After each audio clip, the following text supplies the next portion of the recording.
భర్తను నిద్రపుచ్చిందో లేకపోతే ఆయన ఏ పనిలో పెట్టిందో మొత్తం మీద తెలియదండి. వెళ్ళొద్దన్న చోటుకి వెళ్ళి ఏంటండి ఆ వృక్షం చోట తిరిగి సర్పంతో మాట్లాడి ఎవరు వాడితో మనకేంటి సంభాషణ, అసలు ఇంతకుముందు మనం ఎప్పుడు చూడలేదు కదా, కొత్త మనిషి కదా, ఇతనితో మనకేంటి సంభాషణ. యవనస్తులారా, ఇన్స్టాగ్రామ్లో ఎవడెవడో ఏదేదో పోస్ట్ చేస్తూ ఉంటాడు. Praise the lord. శాంసంగ్ డెలైలో ఒళ్ళో పడుకొని ఏంటండి ఇన్స్టాగ్రామ్లో ఒక పోస్ట్ పెట్టాడట, మీ అండ్ డెలైలా.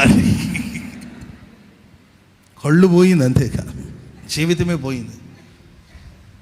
వాళ్ళు ఎవరు అసలు, వాళ్ళతో మనకేంటి పరిచయం, కొత్త మనుషులతో ఏంటి పరిచయం, ఇంతకుముందు ఎప్పుడు చూడలేదే, కొత్తగా మాట్లాడుతుండే, ఈయన ఎవరు, ఈయన మన సంబంధినేనా, ఈయనకు మనకేంటి సంబంధం, దేవుని మాటను బట్టి కదా మనం జీవించాలి, అవేమో ఆలోచించకుండా మొత్తం మీద ఆ వంచనలో పడిపోయింది. మనసుని చెరిపేశాడు, మనసును పాడు చేసేసాడండి.